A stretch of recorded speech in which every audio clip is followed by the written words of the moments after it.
Selamat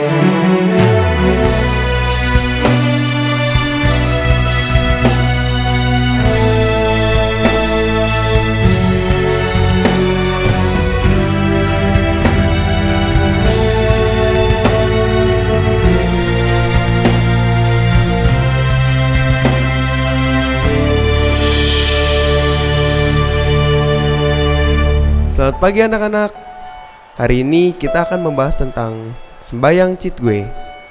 Hayo, siapa di sini yang sudah pernah mendengar tentang festival ini? Saya pernah mendengar, Pak. Itu tradisi Tionghoa di mana orang memberikan persembahan kepada roh-roh. Benar kan, Pak? Betul, Siti. Sembahyang Cit Gue adalah bagian dari festival hantu yang dirayakan pada bulan ke-7 pada kalender lunar.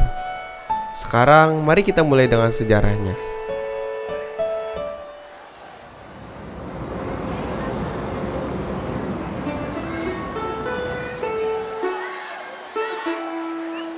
Kakek, kenapa kita selalu menyiapkan persembahan ini setiap tahun? Apa ini benar-benar penting? Xiaoming, tradisi ini sudah ada sejak zaman dinasti Tang.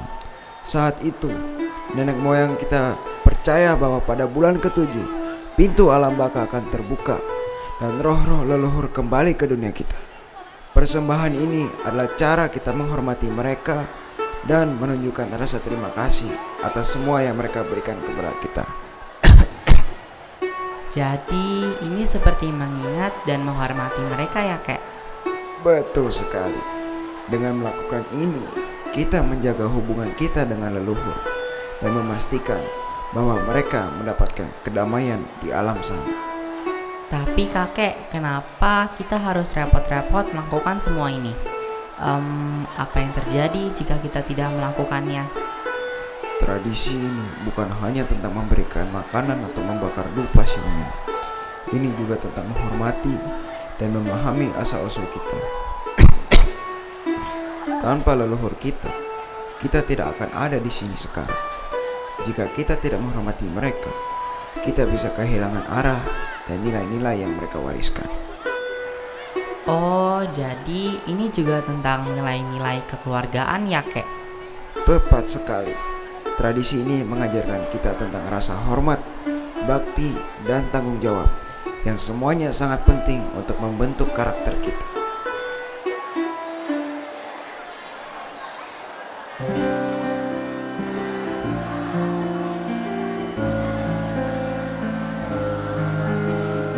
Oke anak-anak, kalian sudah tahu kan sejarah tentang sembahyang Cit Gue? Bapak lanjutkan ya. Selain aspek historis, ada juga aspek mitologis. Menurut legenda, ada dua roh terkenal, yaitu Dewa Hantu dan Dewi Bulan. Mereka yang memimpin roh-roh selama festival ini anak-anak. Pak, ceritain dong lebih banyak tentang legenda ini.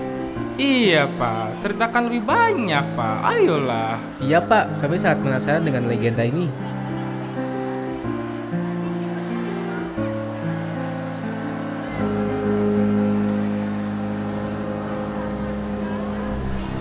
Menurut legenda, Dewa Hantu bertugas menjaga roh-roh yang kembali ke dunia manusia selama bulan ke-7.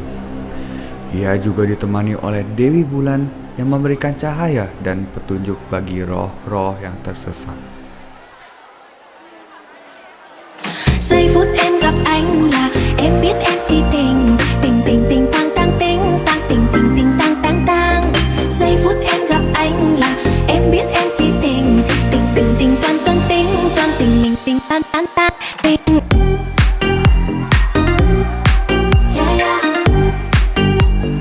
Anh tính sao rồi để anh tính sao?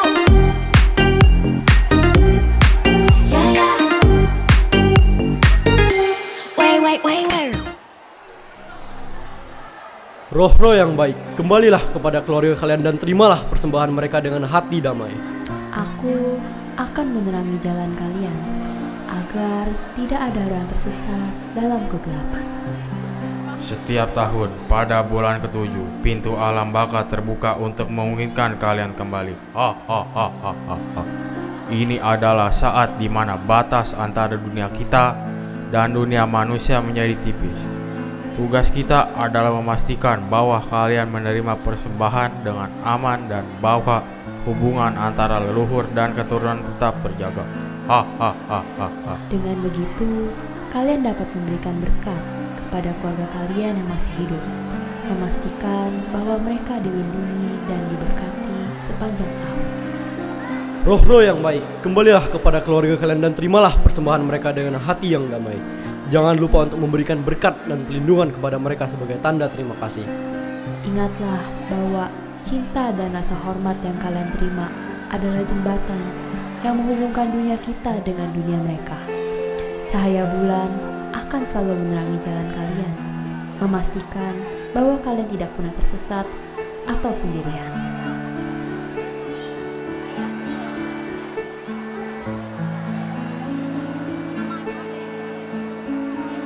Jadi anak-anak, sembahyang Cit Gue bukan hanya tentang memberikan persembahan saja, tetapi juga tentang menghormati leluhur kita, serta menjaga hubungan baik dengan mereka.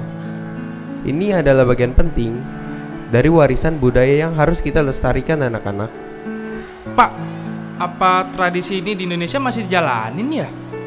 Bagus Marga, di berbagai daerah seperti Medan, Semarang, dan Surabaya, tradisi ini masih sangat hidup serta dirayakan dengan sangat meriah. Masyarakat sering mengadakan pasar malam, pameran, serta berbagai acara kebudayaan. Saya jadi mau tahu lebih banyak, Pak. Ini sangat menarik loh. Bagus Anton. Jangan lupa ya untuk membaca bahan bacaan yang sudah Bapak berikan tentang sembahyang Cit Gue. Kita akan lanjutkan lagi setelah istirahat ya anak-anak.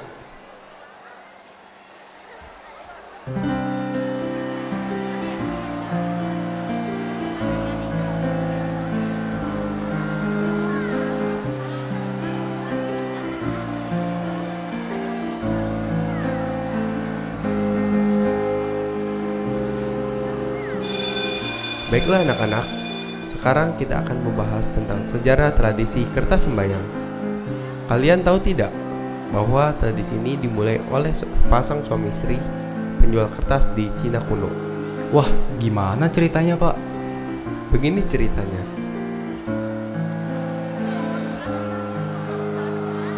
Pada suatu masa di desa Cina kuno, hiduplah sepasang suami istri, Tuan Chen dan Nyonya Chen. Mereka adalah penjual kertas yang ingin mendapatkan keuntungan lebih dari penjualan mereka. Istriku, aku punya rencana. Rencana apa suamiku? Kita bisa membuat orang-orang percaya bahwa kertas sembahyang kita punya kekuatan ajaib. Aku akan pura-pura mati dan kau pura-puralah bersedih. Kemudian kau bakar kertas sembahyang di depan orang-orang. Tapi, apakah ini akan berhasil? Percayalah padaku. Setelah semua orang berkumpul dan ikut membakar kertas sembahyang, aku akan hidup kembali. Nah, di situ orang-orang akan kagum dan mereka pun akan mulai membeli kertas sembahyang dari kita. Tapi suamiku, itu kan menipu. Tidak, ini hanya sebuah pertunjukan kecil. Kita kan hanya ingin meningkatkan penjualan kita, istriku. Apakah ini benar-benar baik untuk dilakukan? Apakah Tuan dan Nyonya Chen akan berhasil dalam upaya mereka? Apakah ini adalah cara yang benar untuk mendapatkan keuntungan? Tidakkah hal ini tidak jujur? Lalu bagaimana kelanjutan kisahnya?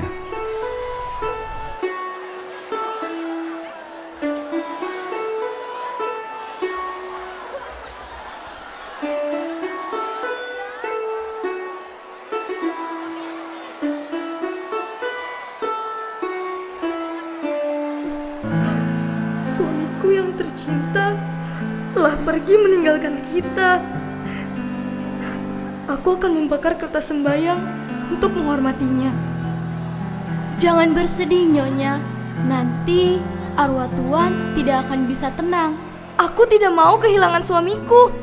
Dia tidak boleh mati. Sudahlah, Nyonya. Yang mati tidak mungkin kembali lagi. Relakanlah suami Nyonya untuk pergi. Dia tidak boleh mati. Aku tahu. Aku akan membakar kertas sembahyang ini untuk suamiku. Kasihan sekali. Mungkin kita harus ikut membakar kertas sembahyang untuk menghormati roh Tuan Chen.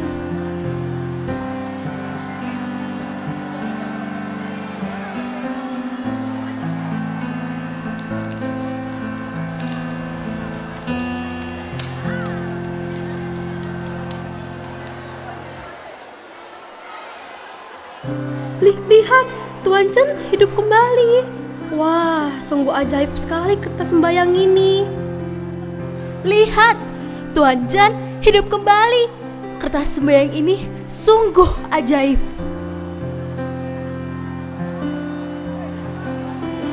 Terima kasih atas dukungan dan kepercayaan kalian. Semoga kertas sembayang ini membawa berkah bagi kita semua. Tuan Chan, bagaimana kertas sembayang bisa memiliki kekuatan seperti itu? Ini adalah rahasia dagang keluarga kami. Tetapi yang pasti, kertas sembayang kami dibuat dengan doa dan harapan yang tulus. Kami berharap agar orang-orang yang telah meninggal dan para leluhur yang menerima persembahan ini dapat menerimanya dengan hati yang gembira.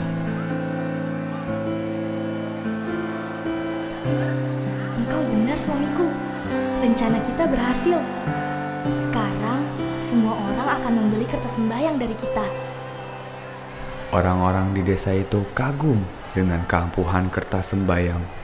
Dan sejak saat itu, mereka mulai membeli kertas sembayang untuk keluarga yang meninggal dengan harapan agar keluarganya hidup kembali.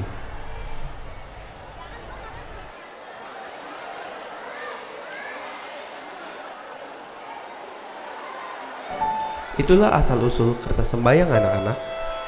Meskipun cerita ini mungkin terdengar seperti dongeng, kertas sembayang ini telah menjadi bagian penting dari tradisi sembayang Cit Gue. Masyarakat percaya bahwa dengan membakar kertas sembayang, mereka bisa mengirimkan harta dan barang-barang penting kepada leluhur mereka di alam baka.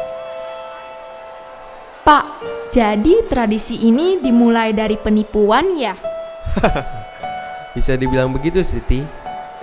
Tapi yang lebih penting adalah bagaimana tradisi ini berkembang serta menjadi cara bagi masyarakat untuk menghormati leluhur mereka.